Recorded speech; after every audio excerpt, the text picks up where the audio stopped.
Hello future engineers, याद है बचपन का ये गाना, आसमां है नीला क्यों, पानी गीला गीला क्यों, गोल क्यों है जमीन। तो आज इन 3 बड़े क्वेश्चंस का आरआरबीजे लेवल का आंसर देखते हैं। सो जनरल साइंस का लेवल अप। नंबर 1, आसमां है नीला क्यों? That is the physics of light. इसका रीजन है फिजिक्स। जब सनलाइट अर्थ के एटमॉस्फेयर में आती है तो छोटे छोटे एयर पार्टिकल्स उस लाइट को स्कैटर करते हैं। ब्लू कलर की वेवलेंथ सबसे छोटी होती है, इसलिए वो मैक्सिमम स्कैटर हो जाती है। फैक्ट, इस फिनोमेना को रिले स्कैटरिंग कहते हैं। अगर एटमॉस्फेयर ना होता तो आसमान काला दिखाई देता, बिल्कुल स्पेस की तरह।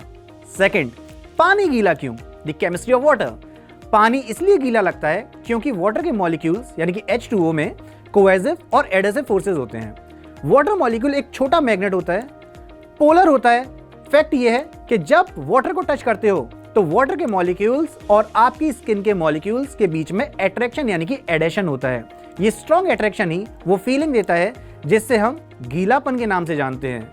That is no attraction, no wetness, simple chemistry. Talking about the third point, गोल क्यों है जमीन? That is the physics of gravity. जमीन का गोल होना कोई एक्सीडेंट नहीं है, इसका रीजन है ग्रेविटी। जब अर्थ बन रही थी तो ग्रेविटी ने सारे मटेरियल्स, चाहे वो पत्थर हो, धूल हो, इनको सेंटर की तरफ खींच लिया।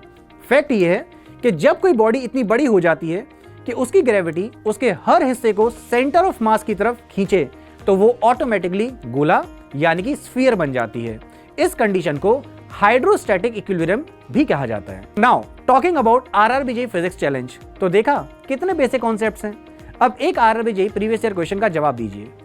इसका आंसर आपको कमेंट सेक्शन में देना है। क्वेश्चन है, विशाल खगोलीय पिंडों के लगभग गोल आकार के लिए कौन सा मुख्य बल जिम्मेदार है? यानी कि लार्ज सेलेस्टियल बॉडीज के लिए आकार के लिए यानी कि नॉन स्फेरिकल शेप के लिए मेन फोर्स कौन सा जिम्मेदार है? Option number A, centripetal force. Option number B, gravitational force. Option number C, that is strong nuclear force. And option number D, electromagnetic force. आपका आंसर क्या है? कमेंट सेक्शन में जरूर बताना। और ऐसे ही जनरल साइंस के कॉन्सेप्ट्स को लेवल अप करने के लिए लाइक और सब्सक्राइब करना मत भूलना। All the very best.